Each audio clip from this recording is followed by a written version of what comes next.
नमस्कार विद्यार्थी साथियों, आप जो ये वीडियो देख रहे हैं ये देख के चौंकिए मत, क्योंकि ये सब इंस्पेक्टर भर्ती में घोटाला करके लगने वाले विद्यार्थी है जिन्होंने 8 लाख विद्यार्थियों की ज़िंदगी बर्बाद की है तथा उनकी आत्माओं को दुखी किया है।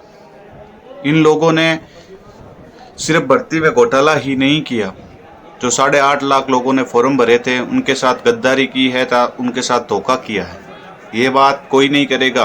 इस भर्ती में यही बात की जा रही है कि जो लगे हुए हैं उनको हटा कैसे सकते हैं या भर्ती पूरी निरस्त कैसे कर सकते हैं। तो आप जरा सोचिए कि 8 लाख बच्चों ने फॉर्म भरा था, सब बच्चों ने फीस दे के फॉर्म भरा था तथा 5-5 साल उन्होंने अपनी तैयारी, 10 साल भी किसी ने की थी, 6-7-8 साल किसी ने तैयारी की, कोचिंग की, रूम लेके रहे, खर्चा लगा उनका, 5 साल की मेहनत, और वो एक झटके में इन्होंने बर्बाद कर दी। फिर भी सरकार और ये लोग ये कह रहे हैं कि भर्ती कैसे निरस्त हो, क्या हो।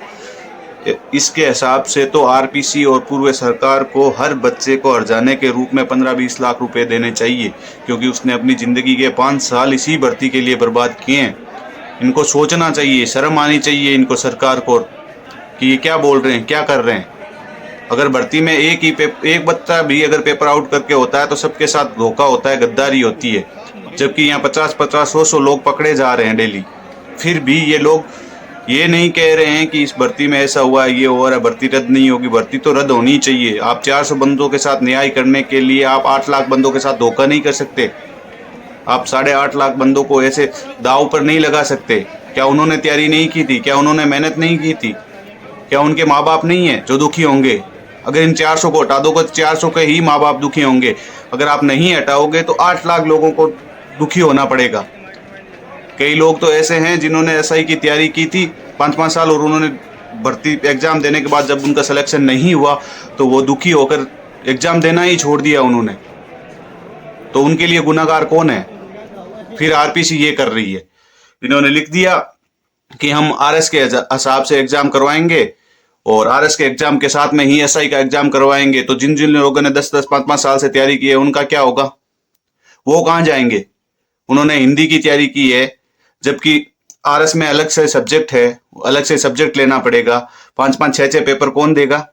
क्यों देंगे वो बंदे जो 5-5 साल से तैयारी कर रहे हैं? आप उनको जवाब दीजिए ना, आप करना क्या चाहते हो? जैसे सुभाष चरण सर ने लिखा है तो सही लिखा है उन्होंने कि जो एसआई की तैयारी करता था वो आरएस की तैयारी कैसे कर सकता है? कोई गरीब बच्चा है वो आरएस की तरह कोचिंग करनी पड़ेगी, उसको रूम लेके रहना पड़ेगा, जबकि एसआई की तैयारी उसने कर लिखी है, कोचिंग कर ली, तो उसको हर्जाना कौन देगा? आप डिसाइड कर सकते हो, वहां बैठ के कुछ भी डिसाइड कर सकते हो। जब कुर्सी मिल गई आपको, आप अपनी मनमानी कर रहे हो। सरकार से यही गुजारिश है कि ऐसा नहीं होना चाहिए। आप ये धोखा कर रहे हो स्टूडेंटों के साथ में। आप जब चाहो नियम परिवर्तन कर देते हो, जब चाहो सिलेबस चेंज कर देते हो। ये कोई मतलब थोड़ी है। आपसे भर्ती प्रक्रिया तो रुक नहीं रही है, ना तो आपसे कोई पेपर लीक मामला रुक रहा है।